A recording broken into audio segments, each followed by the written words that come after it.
Idealvoyance.fr, coaching de vie spirituelle par téléphone, chat et email présente.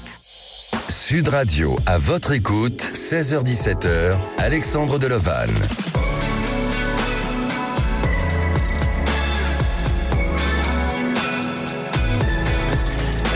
Bonjour à tous, alors ravi de vous accompagner jusqu'à 17h. Alors aujourd'hui nous allons aborder une thématique, celle du syndrome, du syndrome tout simplement, du syndrome du sauveur. Est-ce que vous-même vous avez été face à une situation ou à une difficulté où vous êtes dans ce syndrome-là? Eh bien venez témoigner à l'antenne au 0826 300 300, c'est notre sujet du jour. Aujourd'hui, à la réalisation de l'émission, c'est Marie et Maxence et au standard, Aude et Zach. Sud Radio, à votre écoute, Alexandre Delovan. Et oui, dans sa définition, le syndrome du sauveur est un trouble psychologique qui se traduit par le besoin maladif d'aider les autres au détriment de ses propres besoins et de son bonheur par peur d'abandon.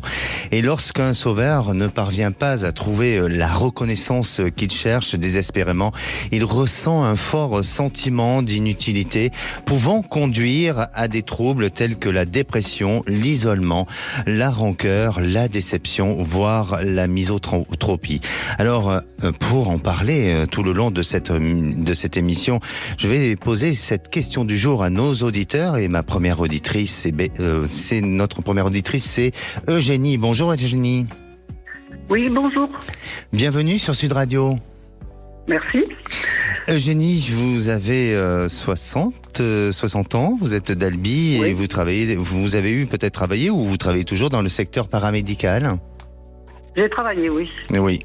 Alors, est-ce que pour vous, vous avez vécu ce syndrome du sauveur, ou est-ce que c'est loin de vous, tout ça?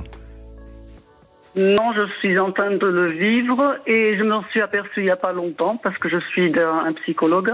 Oui. Et c'est vraiment mon cas. Je voulais sauver tout le monde de par mon métier déjà. Et puis aussi au niveau de la famille, des amis, et puis tout ça m'est retombé dessus. Oui. Et ça m'est suivi pour une autre cause, une dépression. Et c'est vrai que je suis isolée et j'étais très déçue par ma dernière relation amoureuse. D'accord. Donc que j'ai arrêté. D'accord. Et est-ce que vous avez le sentiment que par rapport à ce que vous avez vécu et notamment sur concernant cette dernière relation amoureuse, il y a eu ce syndrome du sauveur qui s'est ajouté, ou en tous les cas qui a été en place par rapport à cette histoire? Donc j'ai essayé de ne pas revivre la même histoire avec mon dernier compagnon, mais il y a d'autres causes qui ont fait que la rupture est quand même arrivée au bout d'un an. Oui. Mais c'est vrai que souvent je pensais pouvoir faire quelque chose pour notre relation, et voilà, et à force ça m'a épuisé, quoi. Bien sûr. Alors aujourd'hui vous êtes seul? Je vis seul, oui. Oui, vous vivez seul, et notamment par rapport à la suite de cette séparation avec cet homme, vous avez décidé de faire peut-être un break et de vous laisser ce temps pour rencontrer quelqu'un, c'est bien ça?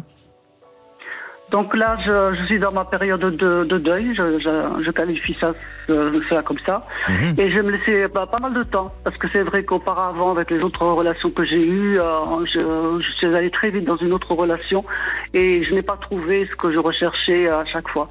Donc là, je pense que je suis en train de me poser, vraiment, véritablement, oui. Et de m'occuper de moi.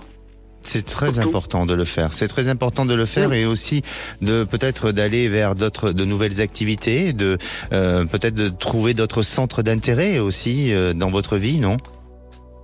Donc oui, je suis une université pour tous qui existe ici sur Albi et Castres, enfin dans la région. Donc il y a pas mal de conférences et d'ateliers, donc je fais partie d'un atelier.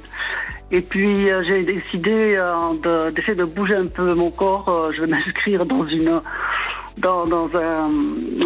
centre de sport, mais surtout pour me remettre le corps en activité, mais tout doucement. D'accord. Bon, en tous les cas, aujourd'hui, vous êtes en phase avec vous-même, vous avez envie de vous occuper de vous-même et d'aller vers de nouvelles activités. Et quelle est votre question, Eugénie ? Bon, voilà, je voulais savoir quel pouvait être mon avenir amoureux ou du moins émotionnel. Voilà.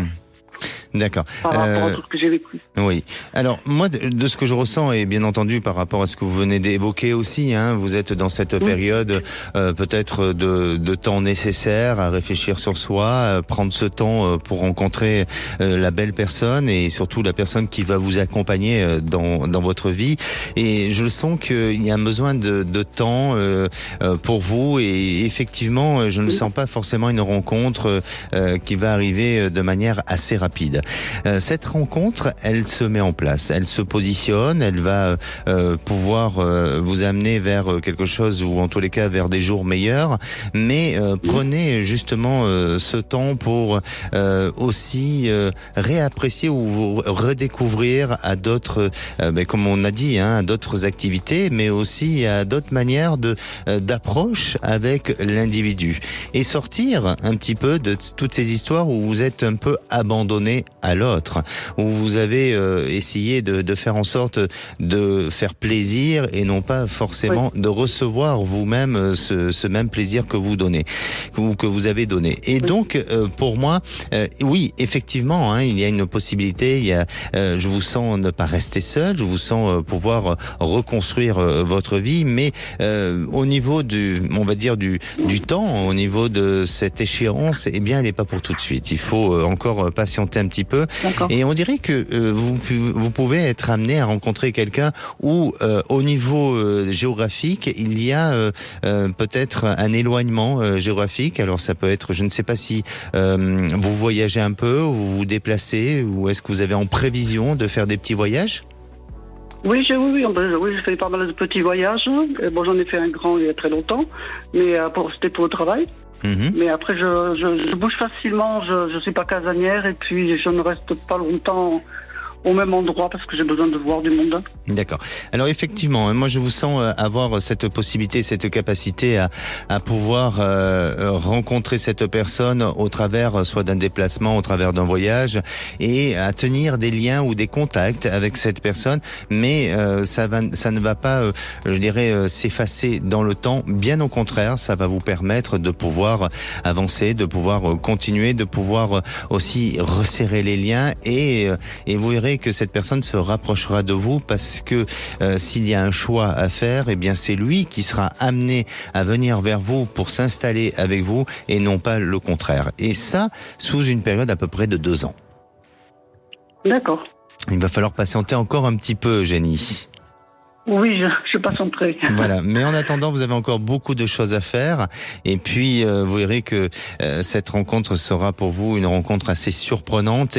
Et surtout, vous allez savoir le reconnaître. Vous allez savoir, à un moment donné, faire cette différence entre une personne où il y a juste un lien amical qui s'installe et une personne où il y a vraiment un sentiment d'amour. D'accord, Eugénie ? D'accord. Très bien. Je vous remercie. Bien. N'hésitez pas à nous tenir au courant. D'accord, très bien. Je vous remercie beaucoup. Merci et prenez soin de vous. Merci, au revoir. Allez, nous on se retrouve dans quelques minutes avec Macha. Elle est dans une guerre émotionnelle avec des rencontres plutôt catastrophiques, sans un véritable aboutissement. Va-t-elle parvenir à rencontrer son nouvel amour ? Eh bien la réponse c'est juste après le temps d'une pause. Sud Radio, à votre écoute, 16h-17h, Alexandre Delovan. Et de retour sur Sud Radio, merci d'être à l'écoute de cette émission au programme Le Syndrome du Sauveur. Alors êtes-vous dans ce cas de figure ? Venez en parler ou poser toutes vos questions concernant votre devenir. Je suis à votre écoute au 0826 300 300. Vous pouvez aussi réagir sur le groupe À votre écoute sur Facebook. Et c'est le moment du saviez-vous. Le saviez-vous, le syndrome du sauveur est un trouble psychologique qu'on appelle également codépendance. Ce trouble incite le sauveur à agir de façon extrême avant de se sentir valorisé et aimé. Et si on écoutait Macha ? Bonjour Macha. Bonjour.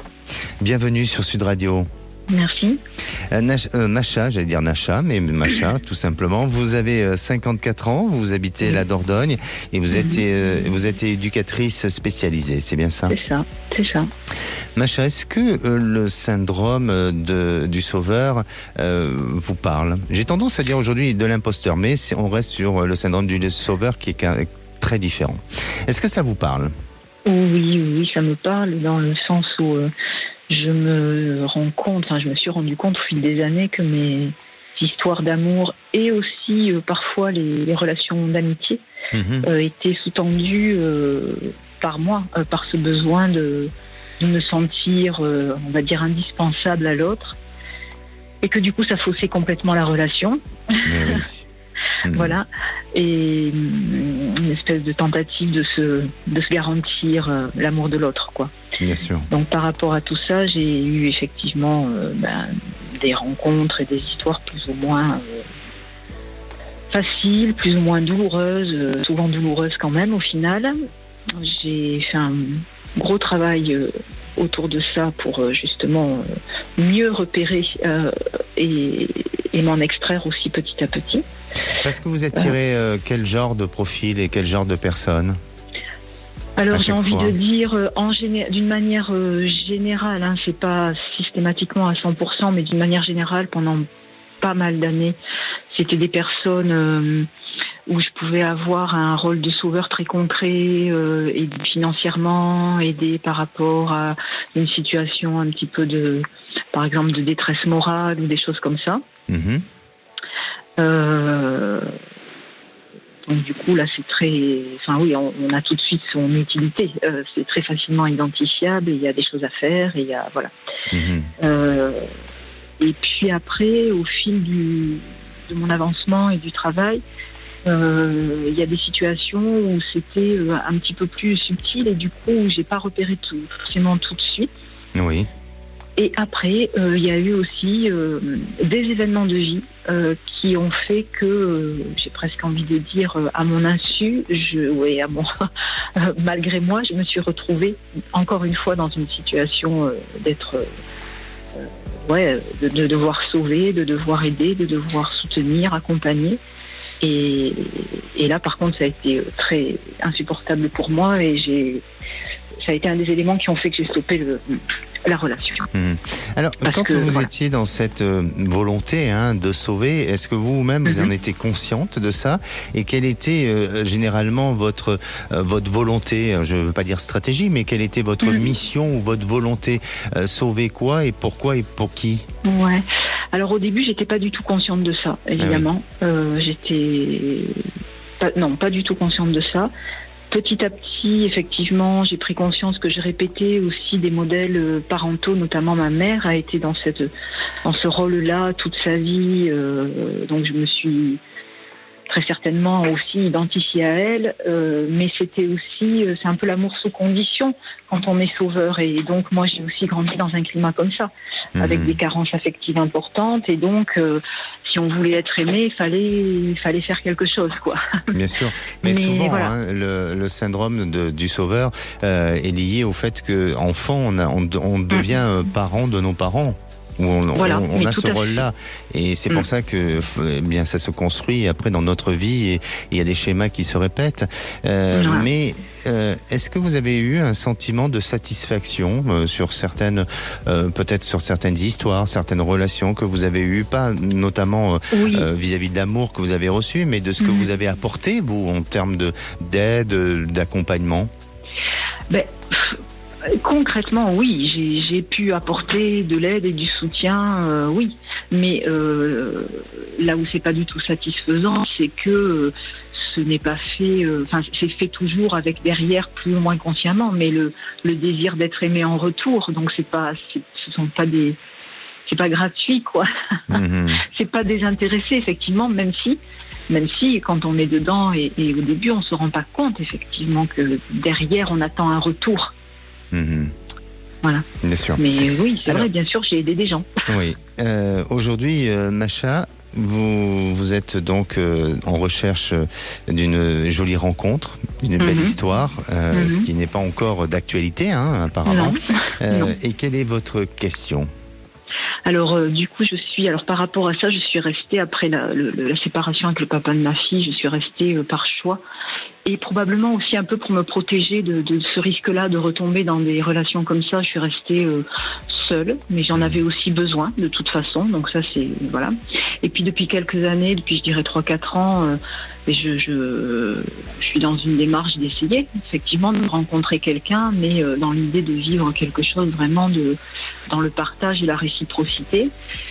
J'ai fait quelques rencontres où j'ai rapidement repéré que ça allait pas être des situations très égalitaires en termes de place dans le couple. Et puis donc, c'est des relations auxquelles j'ai mis un terme en fait. Oui. Et dernièrement, c'est très récent, hein, mais j'ai fait la rencontre de quelqu'un pour le coup où a priori, en tout cas, du moins, enfin, ne serait-ce que par rapport à la situation professionnelle, tout ça, c'était très clair. Je n'allais pas être aidante, en tout cas de ce côté-là. Et où, enfin voilà, il y avait des points communs, des affinités. Ah, oui, on vous entendait plus très bien. Restez proche proche de votre appareil. Oui. D'accord, pardon. Et au motif, en fait, donc c'était plutôt bien parti, et au motif on devait passer notre premier week-end ensemble, et entre-temps, au motif de l'éloignement, de nos impératifs respectifs, parce que voilà, on a des enfants, tout ça.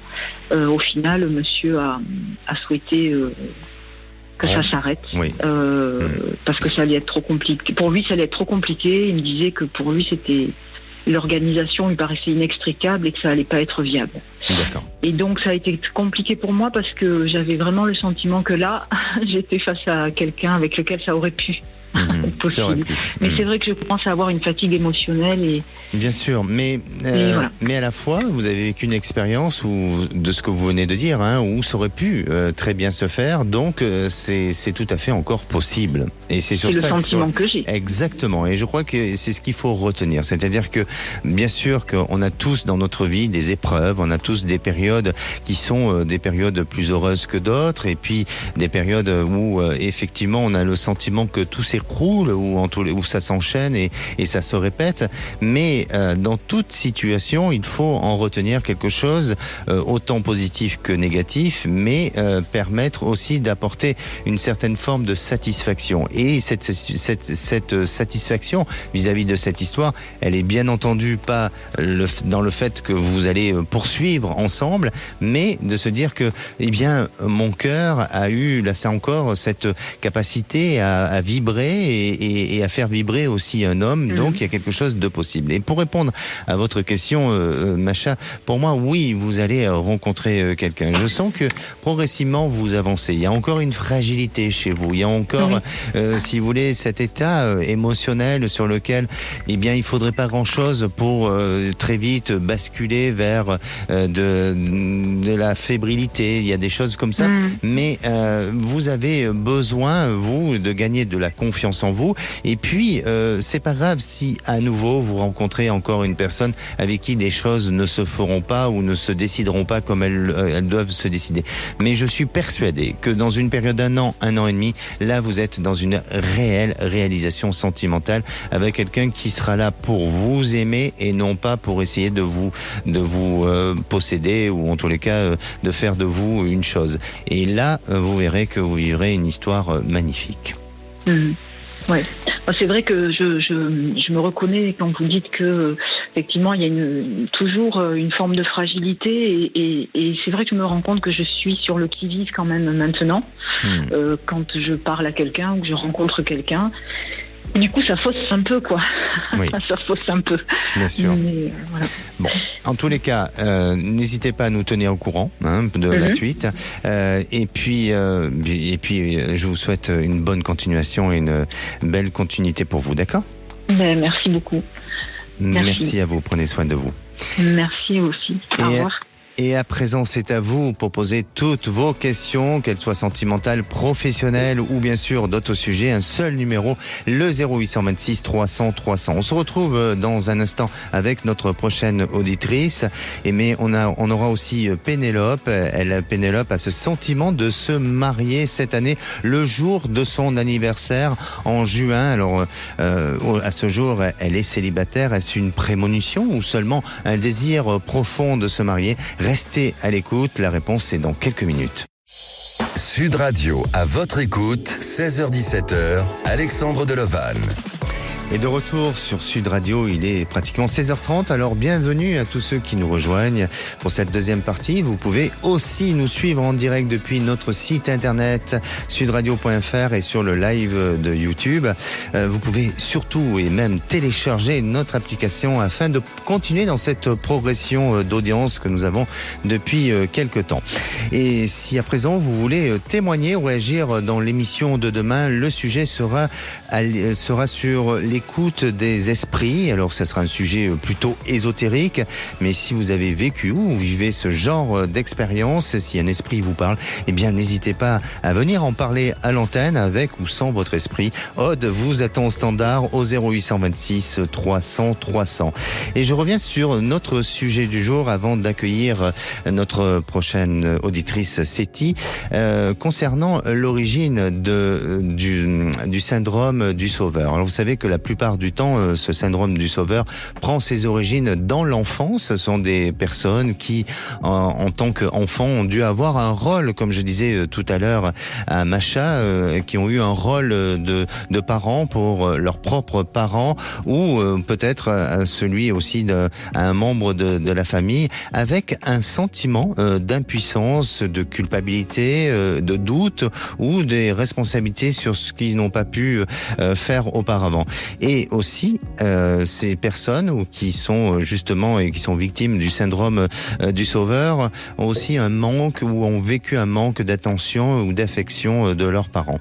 Et durant cette période, eh bien, il y a un système de mécanismes et défensifs qui se met en place et ce qui va provoquer plus tard, à l'âge adulte, pour le sauveur, un abus de sa naïveté et aussi d'une certaine forme de méfiance envers lui.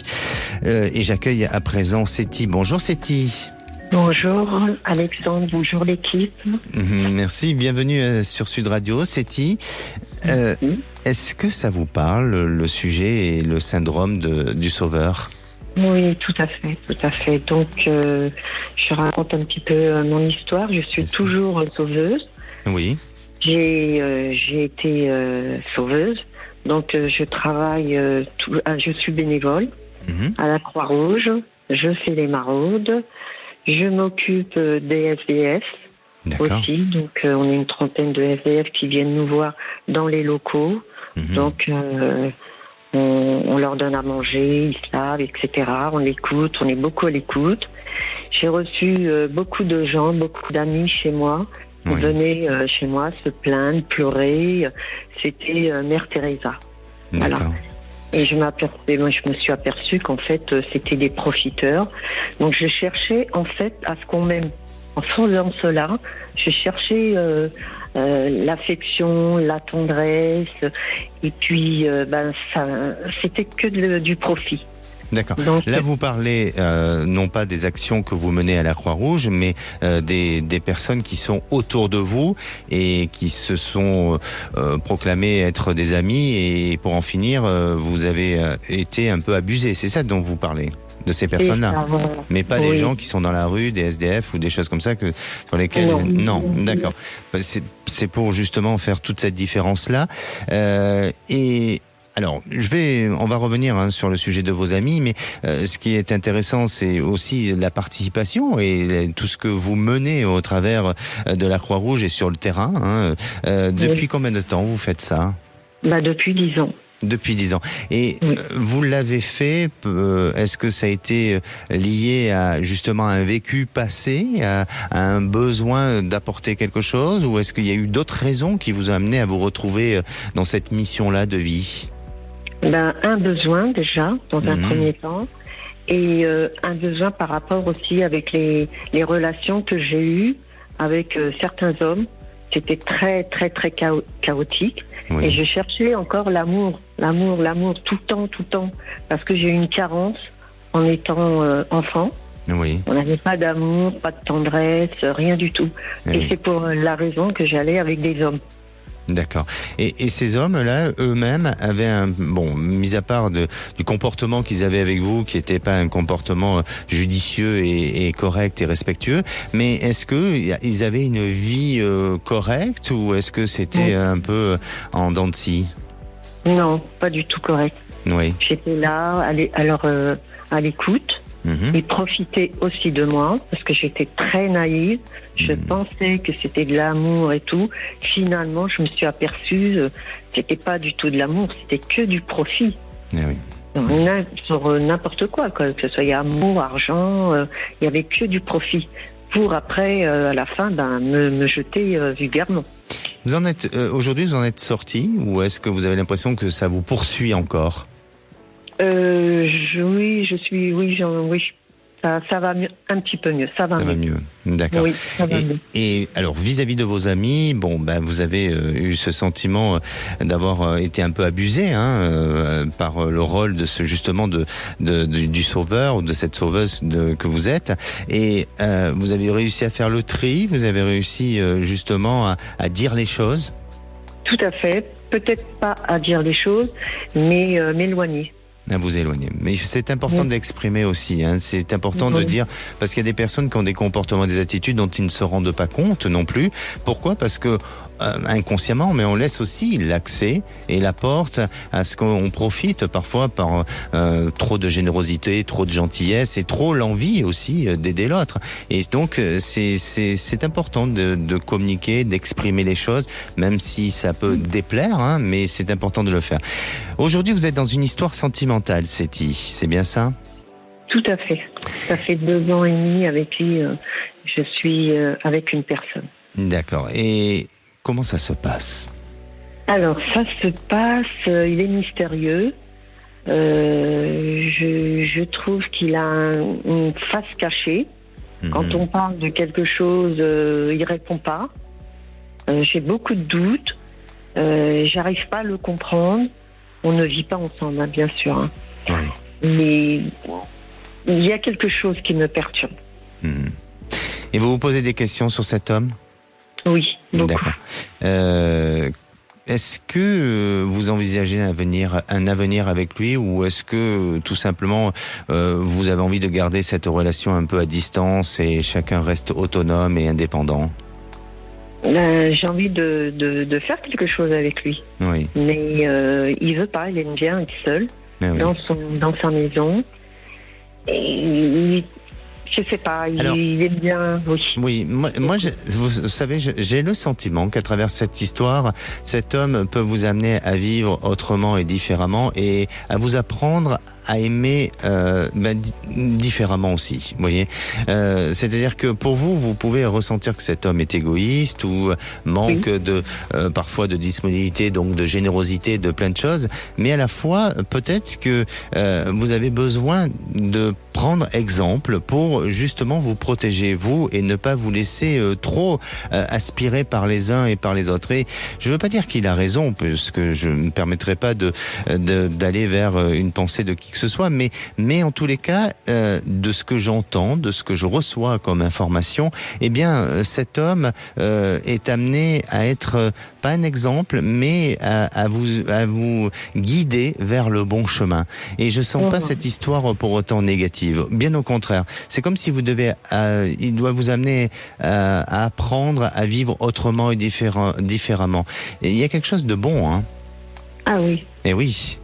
Donc, oui, c'est pour ça. Je pense que parfois l'individu a ses propres exigences et ça ne correspond pas, ou ça ne va pas dans l'attente que vous souhaitez. Et comme vous êtes une femme entière et vous aimez des choses qui soient complètement intégrées et vécues pleinement, eh bien vous vous sentez un petit peu frustré. Mais laissez faire les choses. Laissez faire les choses, parce que je ressens que cette histoire, elle peut vous accompagner, elle peut vous amener à être dans un autre mode de vie, mais qui va mieux vous correspondre. Ah, super. Je suis bien contente. Bon, écoutez, tenez-nous au courant. de cette histoire. Oui, bien sûr. Merci beaucoup. Merci. Prenez soin de vous, Séti. Merci beaucoup, vous aussi. Et puis bravo pour ce que vous faites. On a besoin de gens comme vous pour aider les personnes qui malheureusement se retrouvent dans la rue. Bravo. Merci.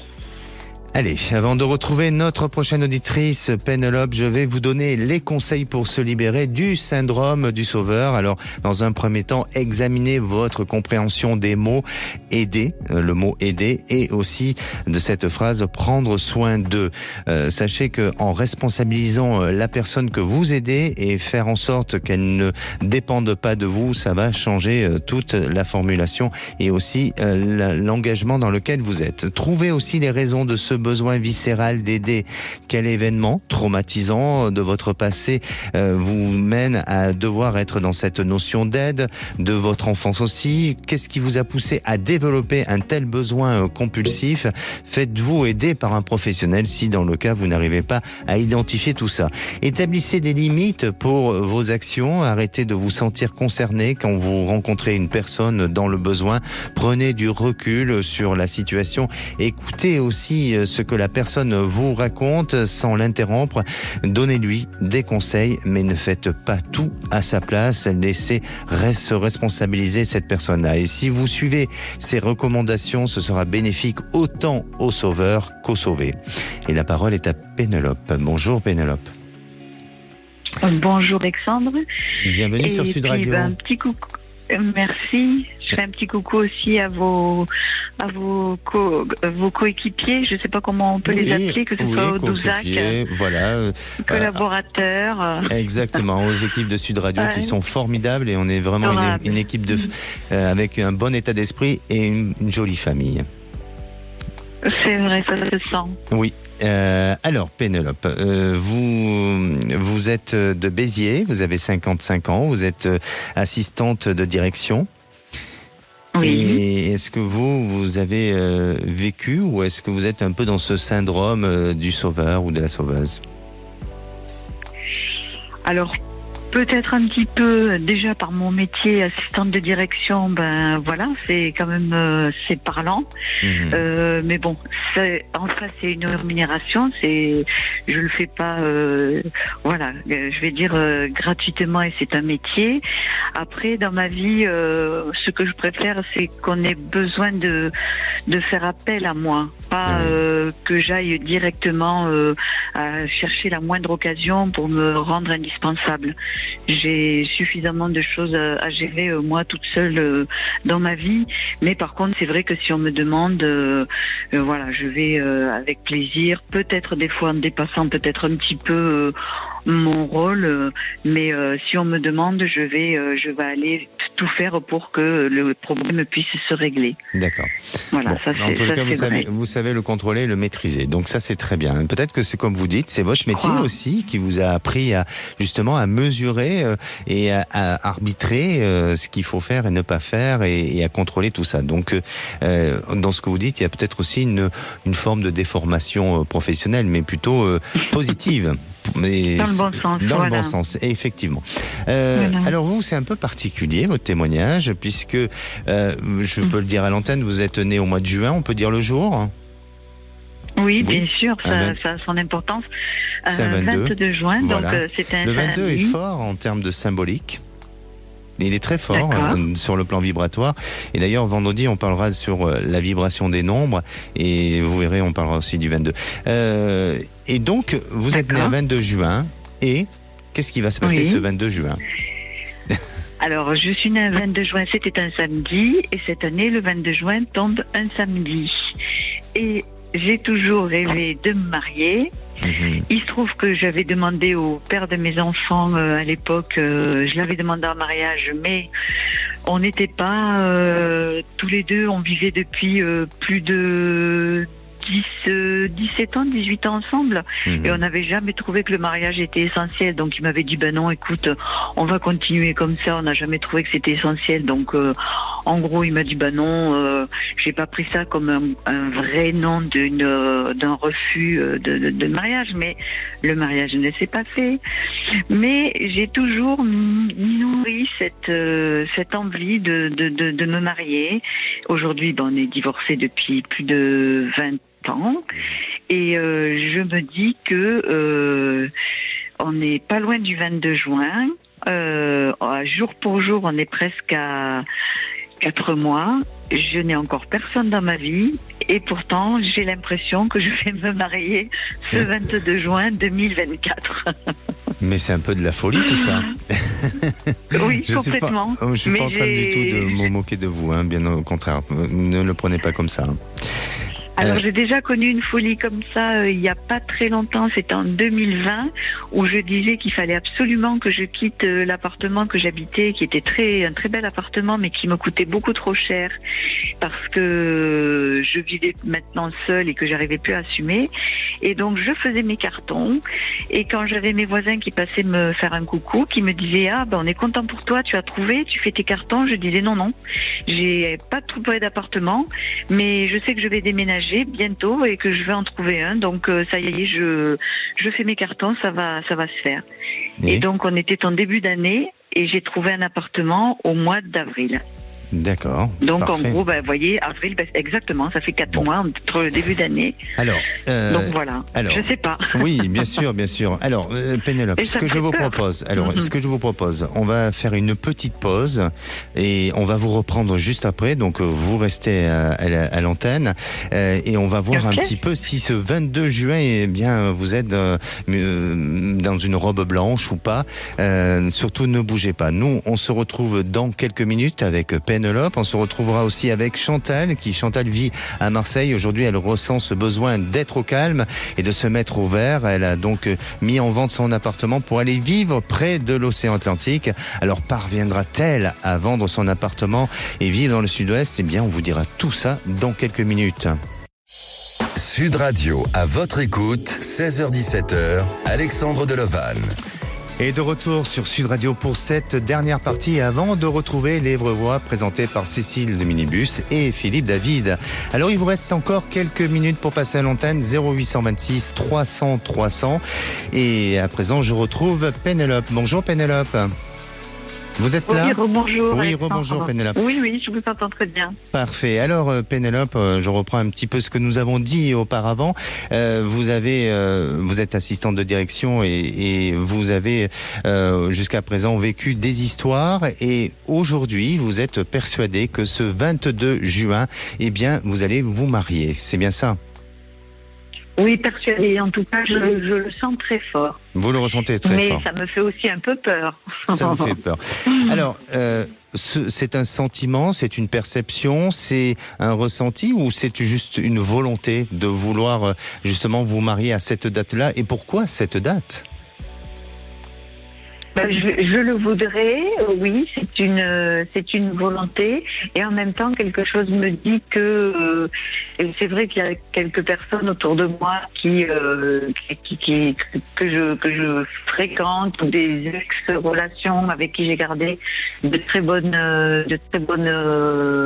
relations, voilà, qui pourraient peut-être me dire ça le 22 juin parce qu'ils me connaissent bien, parce que c'est aussi un soir de pleine lune.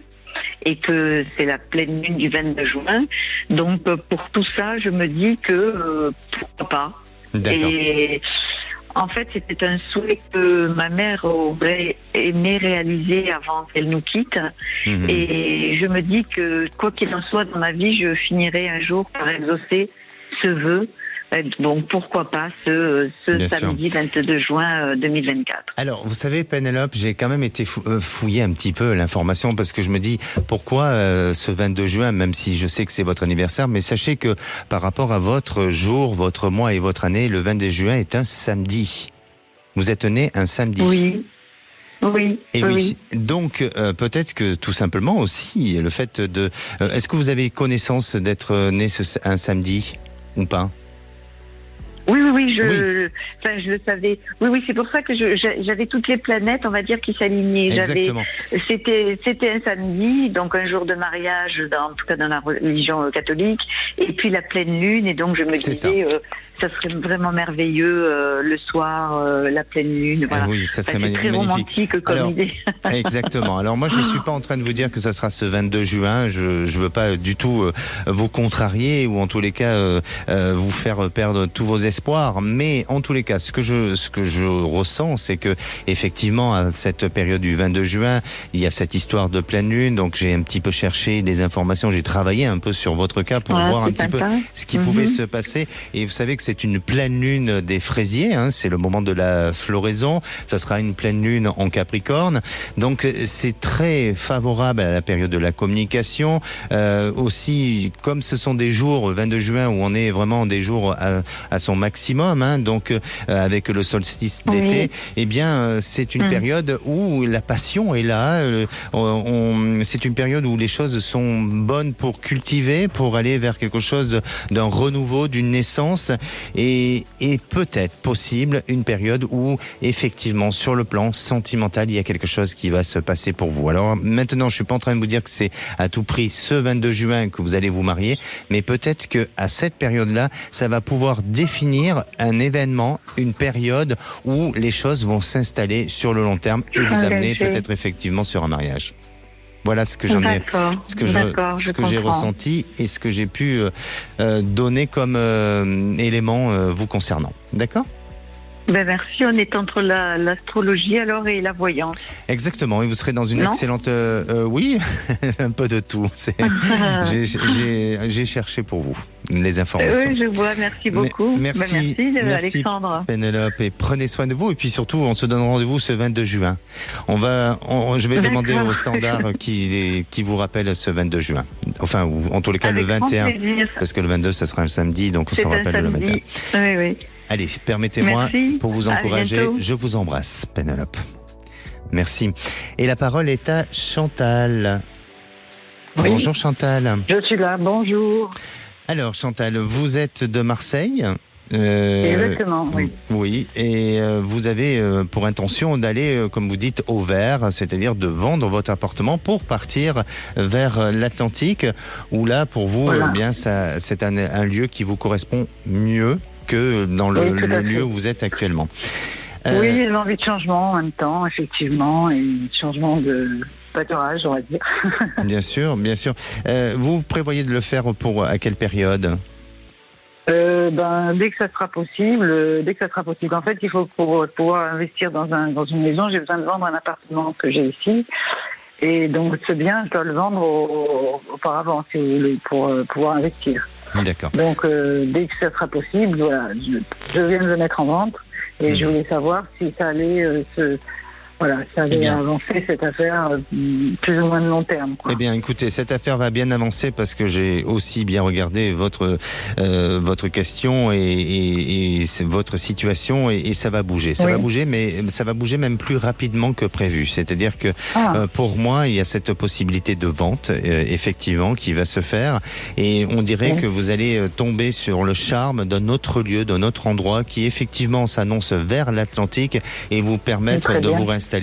Tout ça sous une période d'1 an où les choses vont se mettre en place. Donc vraiment restez dans cette notion, dans cette dynamique aussi de volonté de changement.